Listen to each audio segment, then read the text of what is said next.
Striving for mediocrity in a world of excellence, this is the Chaser Report. Hello and welcome to a very special Friday edition of the Chaser Report coming from Gadigal land. It is Friday the 19th of August. I'm Charles Firth and with me today is Sami Shah. Hello, Charles. Yes, so have you appointed yourself the co-host of this podcast today, have you? Yeah, actually, I killed Dom. I Salman Rushdie Dom, by which I mean I stabbed him, and then and now God. I now have taken over the podcast. That's right. Well, we're going to talk about Scott Morrison. We're going to talk about Salman Rushdie, but first of all, we're going to listen to some ads. Yay! The Chaser Report. Less news, less often. If you don't want to get those ads, go to chaser.com.au/podcast, and for $9 a month, you can get rid of the ads, and also you get bonus episodes, so that's really nice. Sammy, what do you want to talk about first? Should we talk about... Before anything else, I do want to talk about the fact that my ratings war on Chaser has backfired. And and now I've got Chaser Reports fans coming to my Newsweekly podcast page, leaving reviews saying, "Love the Chaser, Charles and Dome are very funny." And my absolute favorite one is someone's written 5 stars. Hamish and Andy podcast is the best. How did they get dragged into this? Oh, well, no, this is the way that we both benefit. If we drag Hamish and Andy in, we can just, I mean, even just like 1% of their ratings riding would their like coattails. Quadruple our ratings. Exactly.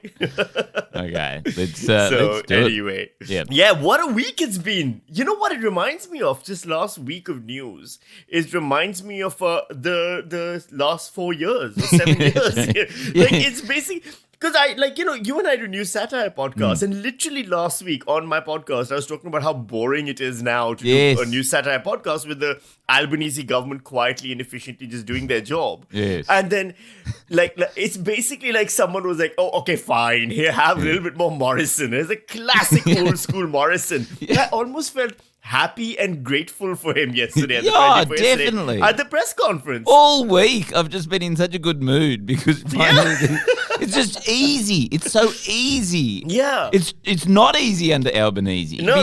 It's way harder under Albanese. And you just know, that for the next 3 years, there is not going to be as good a story as this one of the Scott Morrison. This is the sort of final reprise. And of course he comes on after his act has already ended and for one last bow. You know. This is like that scene where, in a monster movie where they kill the monster and then they're all walking away confidently, kind of high-fiving each other, and then it stands up again.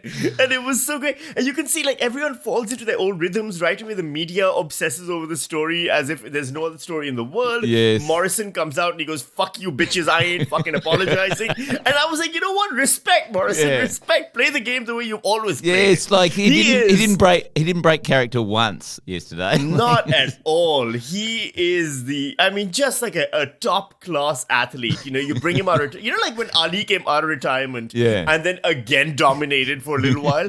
That's what this was yesterday. It is a person at the top of the game reminding us why we love him. I was so happy. Honestly.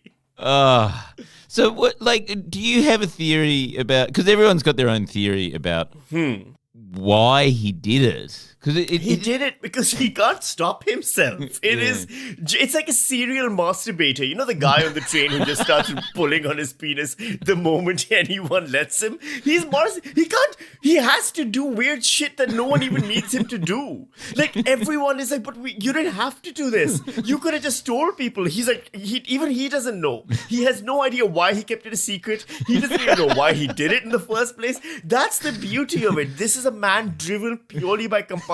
He's like a Batman villain. When he went to the church and he's like, "Don't believe in government." That was the closest we could ever get to a confession. This was literally like the Joker carving a smiley face across Gotham City to let Batman know that he did the crime. That is what Morrison is doing. He's going, "Don't trust government. I was government. Don't trust me. Someone save me, please, from myself." It was the ultimate cry for help, and we didn't even hear him. We're all about "Are you okay day?" That is a man who was not okay and we didn't hear his cry for help. Fucking bullshit. I'm coming, Morrison. I'm coming, baby.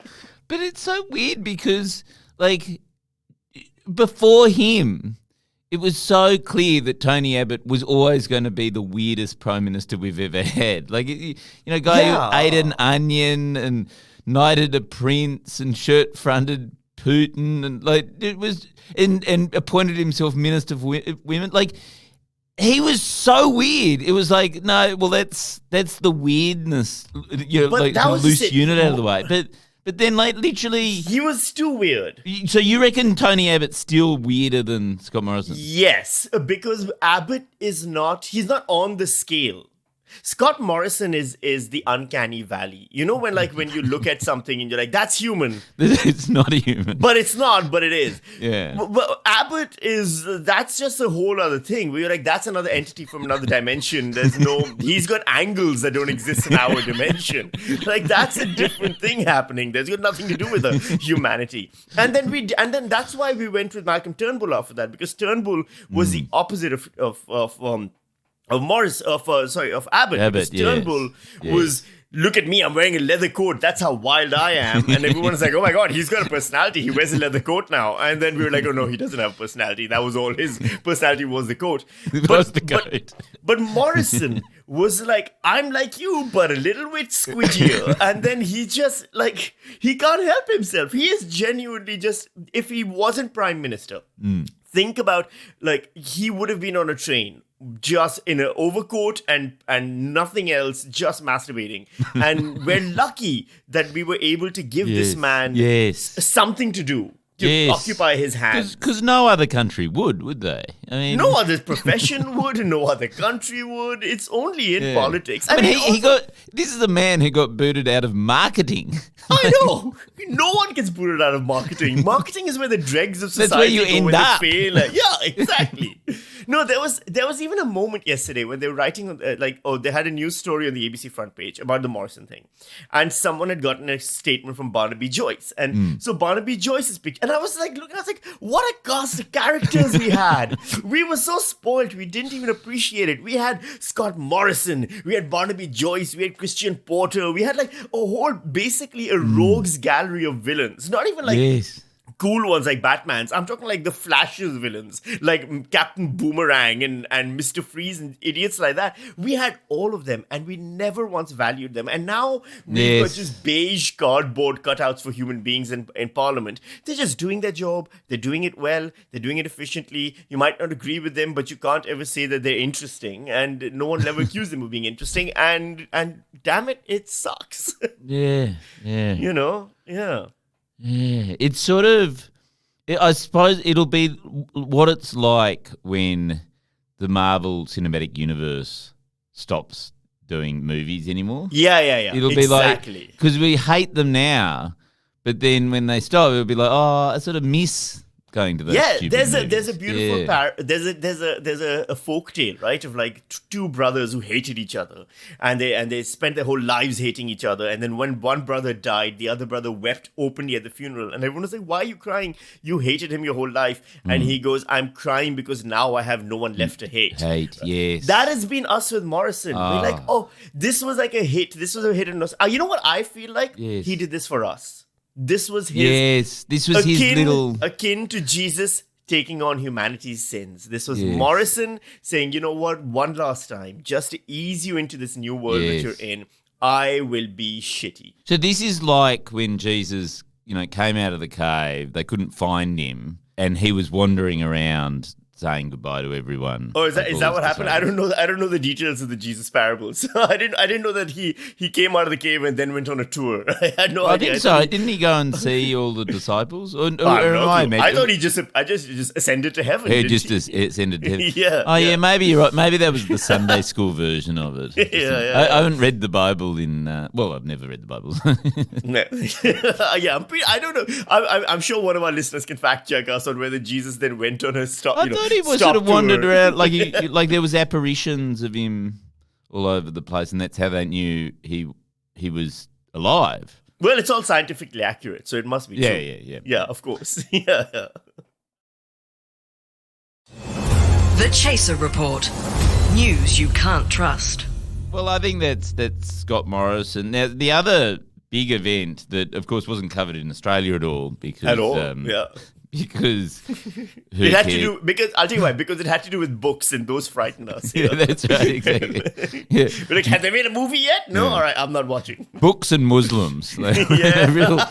a real. We need to start a new podcast called Books and Muslims. the most unpopular podcast in Australia. There was the attack on Salman Rushdie. Here's the crazy thing. So I had in 2018 or 17, I had Yes. been invited to an atheist conference that was going to happen in Australia, in Melbourne, and the World Humanist Society or whatever had putting it together. And it was going to be Salman Rushdie and myself, because I had just come out with my book, Islamic Republic of Australia. Which about was my own almost as atheism. good as Midnight's Children. I mean, some people will argue there's some midnight children of our generation. Yeah, and by right, some yeah. people, I mean me. And that's pretty much the only person who argue that. And even I'm not convinced by the argument, I'll be honest. But we were supposed to be on a panel. It was going to be my dream come true, because I was going to get I've got all his books. I was going to get them all signed by him. I was going to be an annoying fan. I was going to ask him how someone who looks like him is able to have sex with someone who looks like Padma Lakshmi. All of these things. And then they cancelled the entire event because Why? between him and me, there was so many death threats that Victoria Police was like, please don't do this.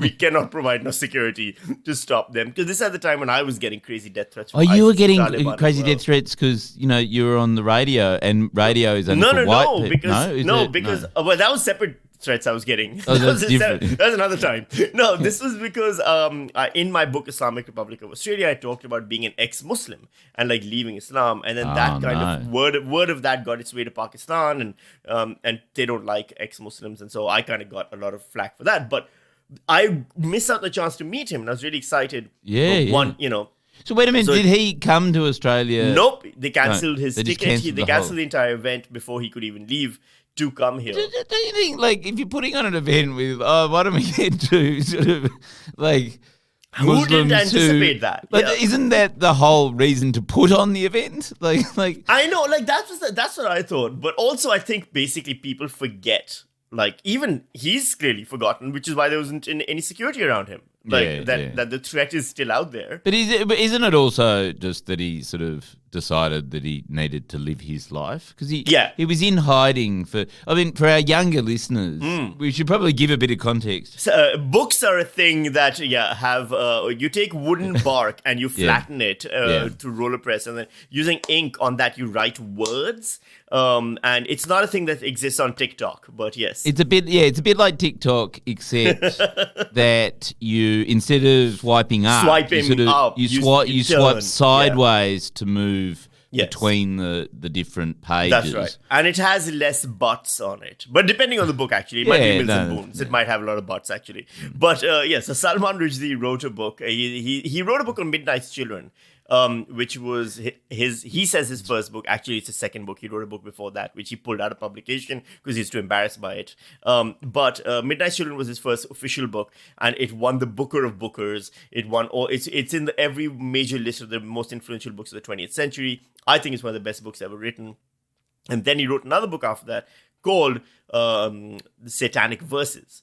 And a lot of Muslims with poor reading comprehension assume that it's a book that is blasphemous in content, and then retaliated by demanding his death.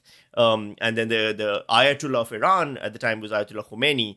A few months before he died, declared a fatwa against Salman Rushdie, and so basically there were protests and riots, and people died all over the world, including translators, publishers, book events, things like that. There were bombings, there was fire, there was people stabbed to death, all these things. And he had to go in hiding for 20 years.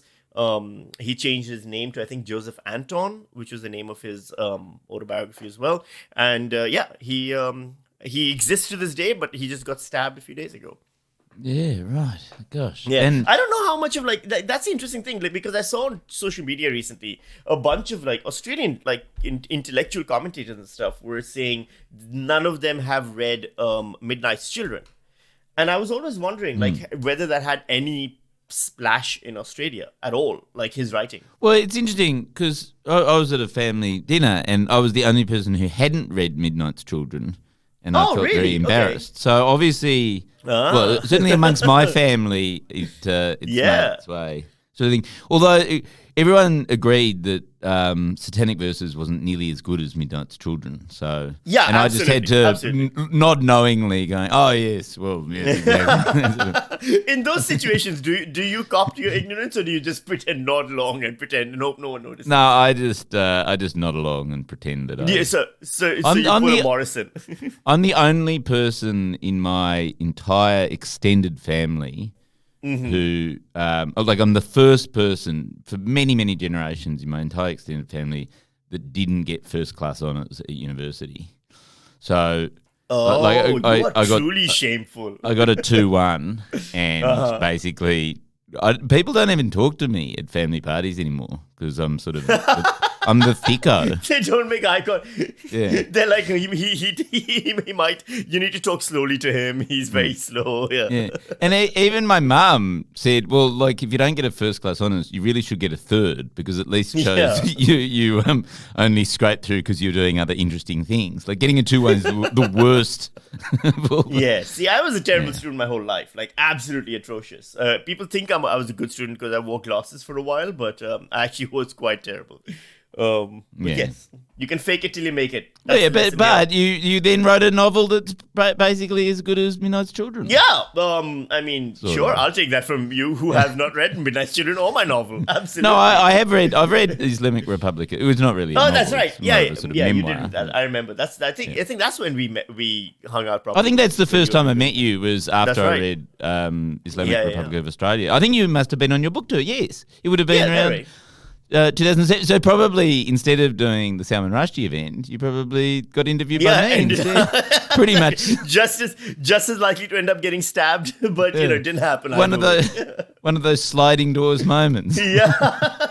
And you got the bad universe. No.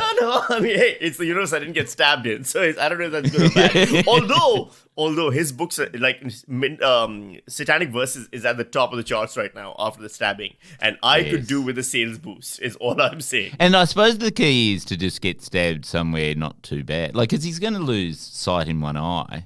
That's pretty bad. I don't want that. I don't want that. If you could get one of the interns, like ask Lachlan or someone, to just practice like a light stabbing. Yes.